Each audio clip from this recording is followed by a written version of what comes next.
पाटनेश्वरी नको मोर कोटि कोटि जुहार।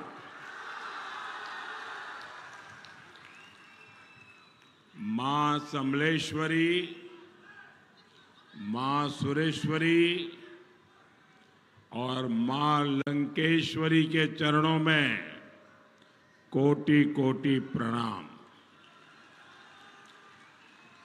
इतनी विशाल संख्या में यहां आप आए हैं, विशेष रूप से माताएं बहनें आई हैं।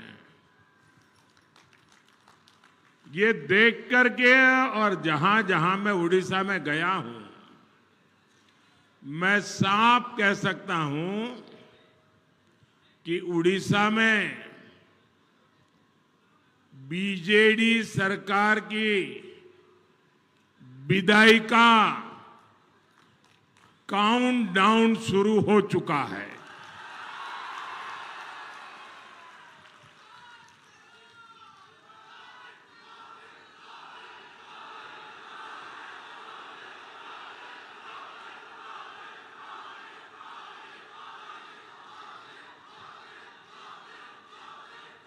पूरा उड़ीसा एक सुर में कह रहा है, उड़ीसा रे प्रथम तर है डबल इंजन सरकार।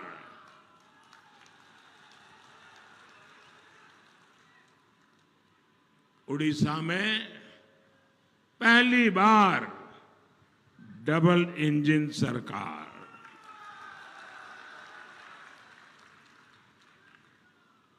भाइयों और बहनों, आप मुझे एक बात बताइए, ये उड़ीसा मोदी प्रधानमंत्री बना उसके बाद उड़ीसा का जन्म हुआ क्या? मेरा सवाल समझे आप? ये मोदी का बाद उड़ीसा आया क्या? पहले था कि नहीं है? हजारों साल से था कि नहीं? ओडिया भूमि, ओडिया संस्कृति हजारों साल पुरानी है कि नहीं है? लेकिन कांग्रेस ने सिर्फ यहां की गरीबी की तस्वीरें ही दुनिया को दिखाई। बीजेडी वालों ने भी न तो गरीबी दूर करने के लिए कुछ किया और न ही कांग्रेस के प्रयासों को रोकने की हिम्मत दिखाई।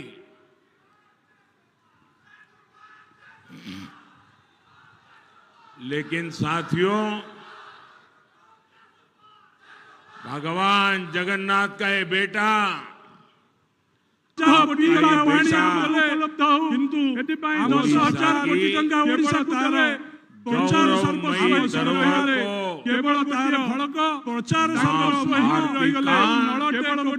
सर्वश्रेष्ठ 2022 में हमने बलांगीर के ही नरसिंहनाथ गुरु जी को सम्मान दिया।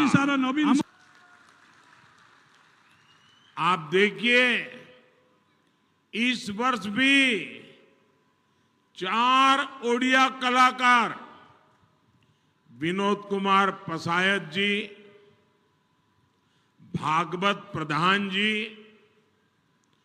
गोपीनाथ जी स्वयं जी और विनोद महाराणा जी, इनको पद्म पुरस्कार दिया गया है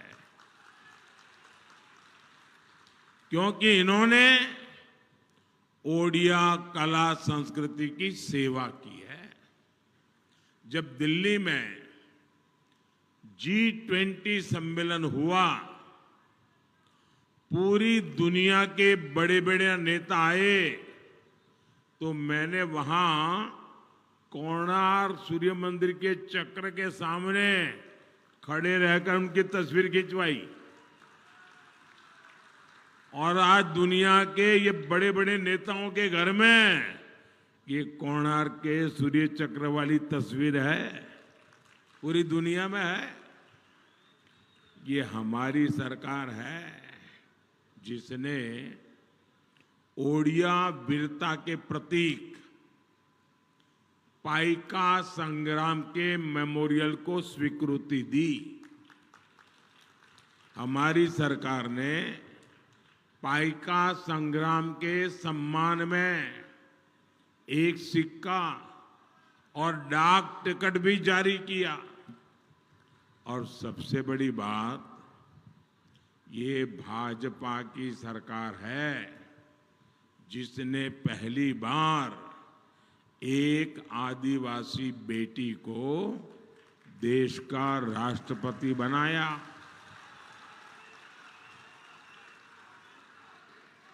आज ओडिशा की बेटी देश की तीनों सेनाओं को कमांड करती है। आज ओडिशा की बेटी राष्ट्र का गौरव है। आज ओडिशा की बेटी राष्ट्र को दिशा दे रही है। ये ओडिशा का गौरव हमारे लिए है। मुझे बताइए, जब ओडिशा की बेटी इतने ऊंचे पद पर पहुंची तो आपको गर्व होता है कि नहीं होता है? आप बताइए, आपको गर्व होता है कि नहीं होता है? आपको गर्व होता है कि नहीं गर्व होता है? उड़ीसा का सम्मान बढ़ा कि नहीं बढ़ा? माताओं बहनों का सम्मान बढ़ा कि नहीं बढ़ा? आदिवासी समाज का सम्मान बढ़ा कि नहीं बढ़ा? ये किसने किया? किसने किया? किसने किया? किसने किया भाई? किसने किया? अरे आपका जवाब गलत है। ये मोदी ने नहीं किया, ये आपके एक वोट ने कर दिया है। आपने वोट देकर के मोदी को बिठाया, इसके कारण उड़ीसा का गौरव पूरी दुनिया में हो रहा है। ये आपके वोट की ताकत है। मोदी तो निमित्त है। देश की हर मां, बहन, बेटी को इसका गर्व है। भाई और बहनों, ओडिशा के लोग बहुत ही स्वाभिमानी होते हैं। वो कभी अन्याय के सामने झुकते नहीं हैं। जब भी मैं उड़ीसा के बारे में सोचता हूं, मुझे जयी राजगुरु, बक्सी जगबंधु, वीर सुरेंद्र साईं, ऐसे महापुरुषों का स्मरण होता है। मैं चंद्रशेखर बेहरा और उत्कलमणि गोपाल बंधु दास, ऐसे महान व्यक्तियों को याद करता हूं। मैं शहीद बाजी राउत और उनके साथियों को याद करता हूं। मैं डॉक्टर हरिकृष्ण मेहताब और बीजी बाबू को याद करता हूं। मैं उस भूमि के सपूत महाराजा राजेंद्र नारायण सिंह देव जी को भी स्मरण करता हूं। इन सभी ने कभी उड़ीसा के सिद्धांतों और इसकी अस्मिता से समझौता नहीं किया। आज ये लोग उड़ीसा की स्थिति देख करके क्या सोचते होंगे? उनके आत्मा पर कितनी बीतती होगी, कितने दुखी होती होगी उनकी आत्मा। आज उड़िया संस्कृति संकटों में घिरी हुई है। उड़िया अस्मिता कैसे बचेगी? हम उड़िया अस्मिता को किसी के यहां गिरवी नहीं रख सकते हैं दोस्तों।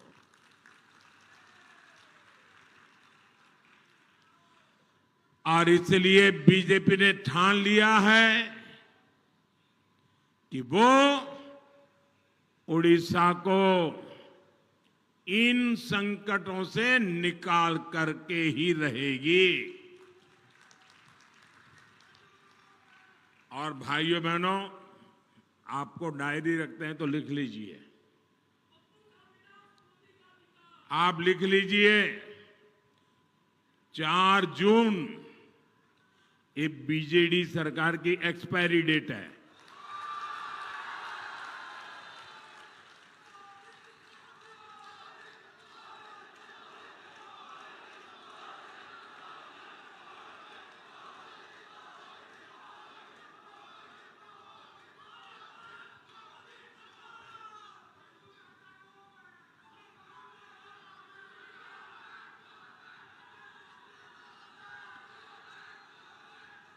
और मैं आपको अभी से निमंत्रण देता हूं, आप लिख के रखिए, ये मोदी आपको निमंत्रण देने आया है। 10 जून को आपको भुवनेश्वर आना है। क्यों 10 जून को भुवनेश्वर क्यों आना है? क्यों आना है? 10 जून को भुवनेश्वर में बीजेपी का मुख्यमंत्री शपथ लेने वाला है। और ये भी लिख रखिए, भुवनेश्वर में भाजपा का मुख्यमंत्री बनेगा और वो बनेगा जो उड़िया भूमि में जन्मा है, जो यहां की संस्कृति को जीता है, जो भगवान जगन्नाथ के चरणों में बड़ा हुआ है, वो ही। और एहा हेउशी मोदीर गारंटी।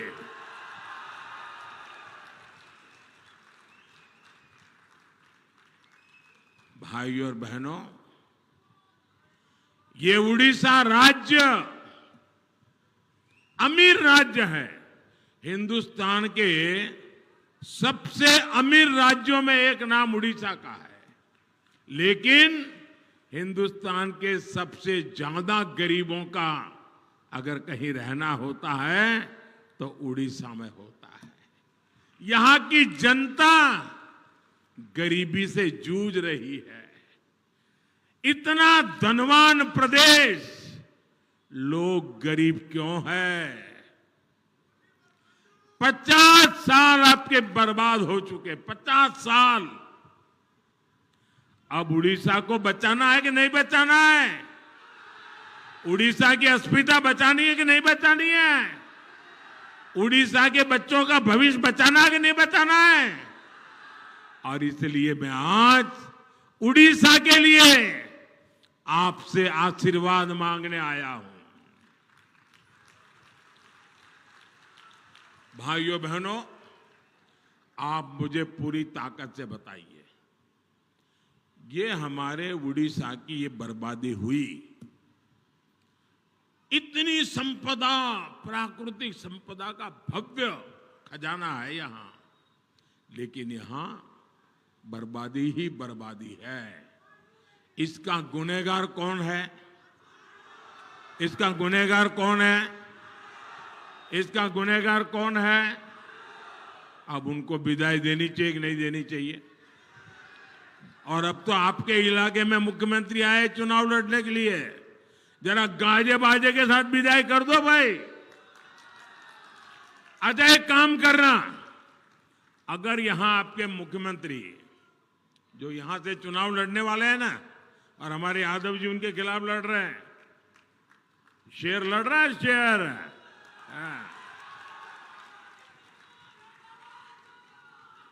एक काम करना भाई, जब नवीन बाबू अगर गलती से भी यहां चुनाव प्रचार के लिए आ जाए और अगर आपके नसीब में उनको मिलना हो जाए, क्योंकि वो किसी को मिलते नहीं है, लेकिन अगर आपका मिलना हो जाए तो उनको पूछिए कि आप जहां से चुनाव लड़ रहे हैं, कांतरबाजी ने, हाँ?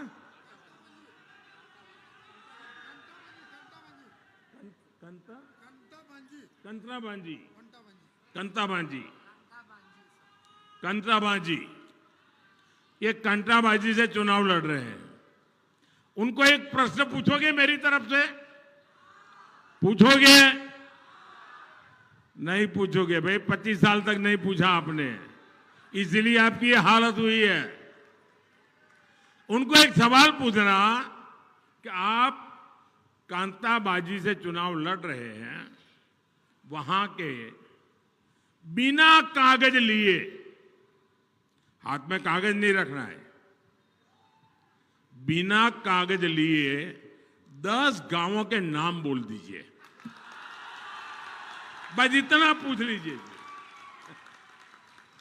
वे 10 गांवों के नाम नहीं बता पाएंगे जी।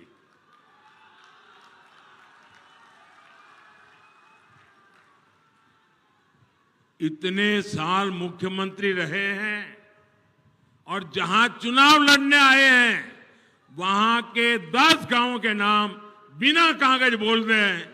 आप देखिए साहब, वो यहां की जमीन से कटे हुए हैं, वो आपसे कटे हुए हैं, वो आपके दुख नहीं जानते, वो आपके सपनों को नहीं समझते हैं, वो आपके सामर्थ्य को नहीं जानते हैं। भाइयों बहनों,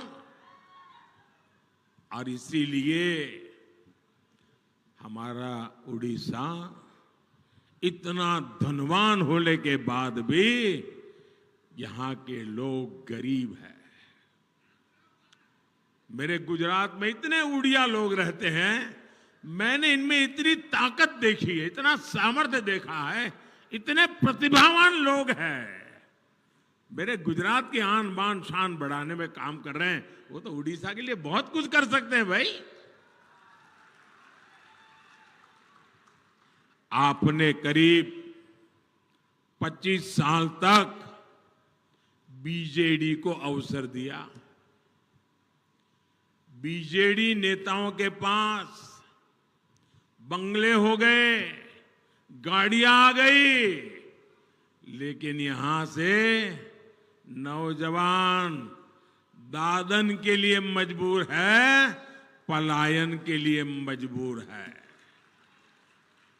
आप मुझे बताइए साथियों, पलायन की ये परंपरा, ये मजबूरी समाप्त होनी चाहिए कि नहीं? समाप्त होनी चाहिए कि नहीं? ये कौन करेगा? कौन करेगा? कौन करेगा? कौन करेगा? आप करेंगे पक्का? आपका वोट करेगा कमल को, असेंबली में भी कमल को, पार्लियामेंट में भी कमल का बटन दबाइए, समस्याओं का जाना शुरू हो जाएगा। यहां से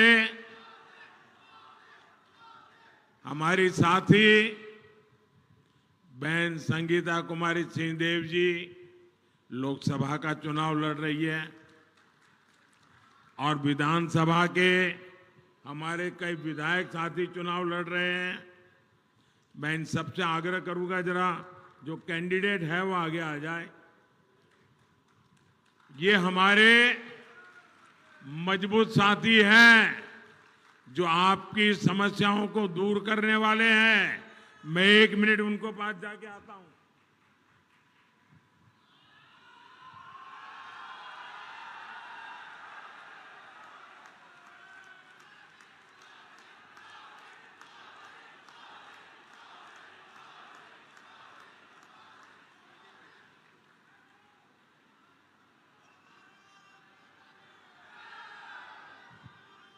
इनमें सबको जो असेंबली लड़ रहे हैं उनको एमएलए बनाइए और जो पार्लियामेंट लड़ रहे हैं उनको एमपी बनाइए।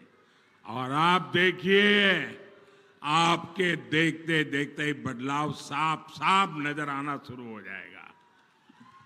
साथियों, बीजेडी की सरकार ने किसानों के साथ बहुत बड़ा धोखा किया है। यहां धान किसानों को अपना एमएसपी तक नहीं मिलता।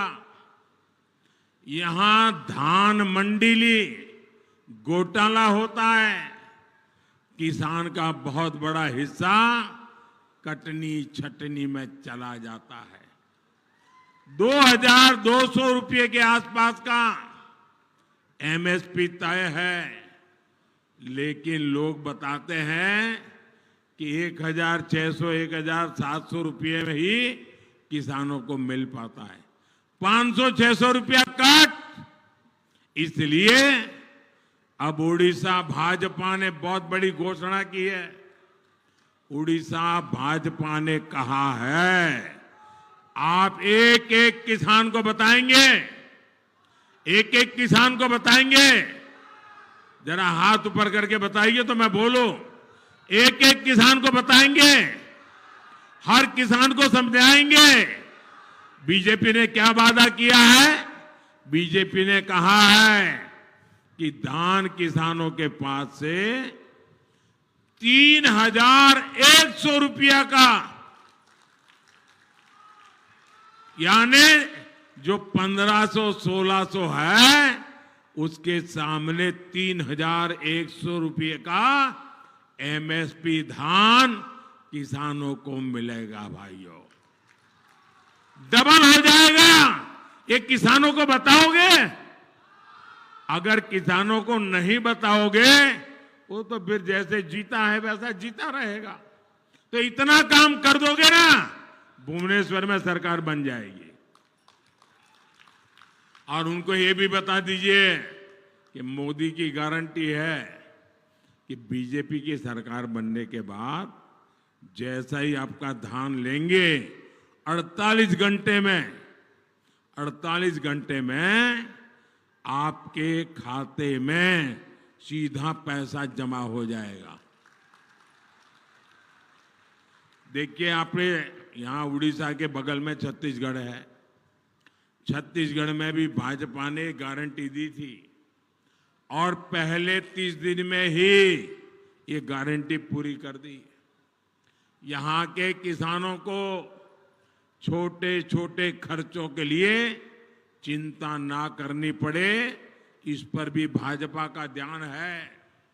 बालंगीर के करीब 2.5 लाख किसानों को पीएम किसान सम्मान निधि के 550 करोड़ रुपए मिले हैं। मोदी कटहल, प्याज ऐसी सब्जियां उगाने वाले किसानों को भी चिंता कर रहा है। हम पूरे देश में प्याज जैसी सब्जियों के लिए कोल्ड स्टोरेज के क्लस्टर बनाने जा रहे हैं। इसका फायदा यहां के सब्जी किसानों को होगा। साथियों, यहां बीजेडी की सरकार ने सिंचाई परियोजना में भी घोटाला किया है। कितनी ही परियोजनाएं यहां दशकों से लटकी हुई है। बीजेडी सरकार यहां ना तो सिंचाई का पानी दे रही है और ना ही रोजगार।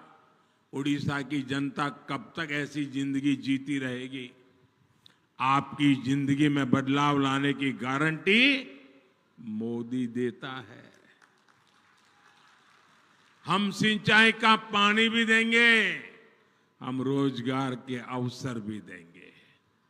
यहां के कपास किसानों की मुश्किलें कम करने के लिए भी भाजपा सरकार पूरा प्रयास करेगी। भाइयों और बहनों, जब तक यहां बीजेडी की भ्रष्टाचारी सरकार होगी, तब तक लाभार्थियों को पूरा हक नहीं मिल पाएगा।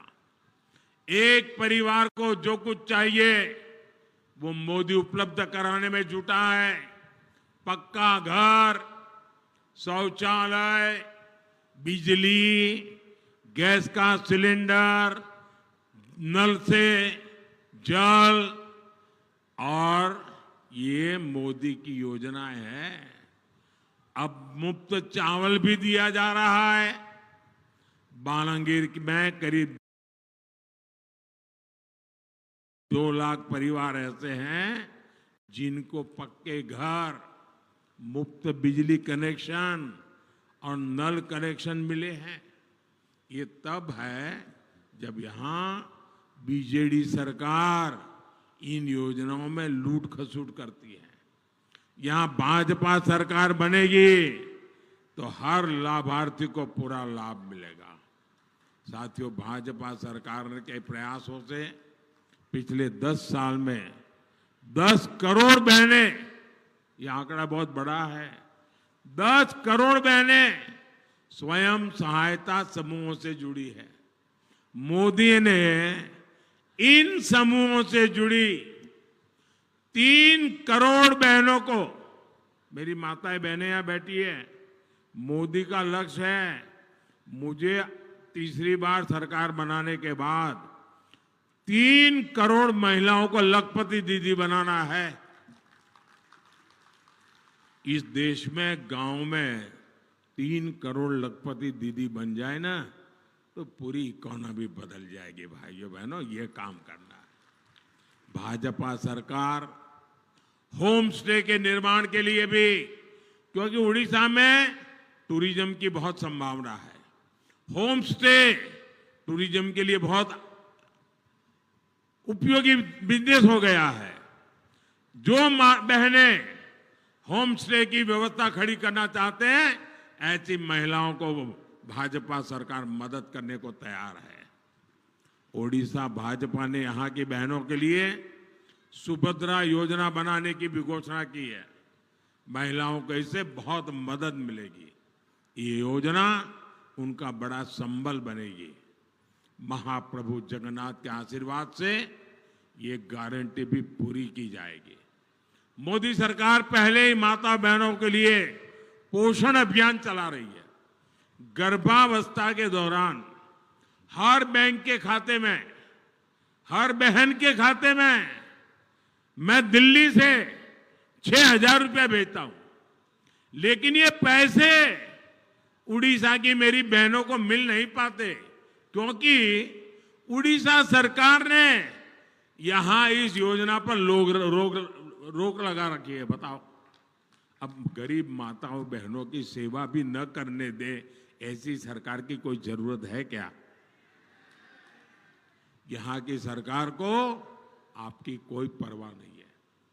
ऐसी सरकार को जाना चाहिए कि नहीं जाना चाहिए? सबके सब बताओ तो पता चलेगा मुझे। ऐसी सरकार जानी चाहिए, ऐसी सरकार जानी चाहिए, ऐसी सरकार जानी चाहिए। साथियों, यहां उड़ीसा में डबल इंजन की सरकार पक्की है, लेकिन इसके लिए लोकसभा हो या विधानसभा, आपका एक एक वोट कमल के निशान पर भाजपा को मिलना चाहिए। आपका हर वोट, जब आप इनको वोट देंगे ना, एमएलए को वोट देंगे, एमपी को वोट देंगे, कमल पे बटन दबाएंगे ना, तो वोट सीधा सीधा मोदी के खाते में जमा हो जाएगा और वो मोदी की ताकत बढ़ा देगा, मोदी को मजबूत करेगा। तो आप कमल को वोट करेंगे, ज्यादा से ज्यादा मतदान कराएंगे, घर घर जाएंगे, सुबह 10 बजे के पहले मतदान हो जाएगा। पहले मतदान फिर जलपान, ये मंत्र काम करेगा। जब तक मतदान नहीं करेंगे, जलपान नहीं करेंगे, ये संकल्प ले सकते हैं। अच्छा, मेरा एक काम करेंगे। क्यों भाई, चुनाव में तो सब हु कर रहे हो। मोदी जब कह रहा है मेरा काम करोगे तो चुप हो गए। अच्छा, मेरा काम करोगे? जरा दोनों हाथ ऊपर करके बताओ, करोगे? जरा दोनों हाथ ऊपर करके बताइए, करोगे? पक्का करोगे? अच्छा, देखिए, यहां से ज्यादा परिवारों को जाकर के मिलिए और परिवारों को मिलकर के कहिएगा कि मोदी ने आपको, हर परिवार को कहना, मोदी ने आपको जय जोहार कहा है, जय जगन्नाथ कहा है। मेरा जय जगन्नाथ पहुंचा दोगे? हर परिवार में पहुंचा दोगे? मेरे नाम से पहुंचाना होगा। पहुंचाओगे? बोलिए मेरे साथ, भारत माता की, भारत माता की, भारत माता की। बहुत बहुत धन्यवाद।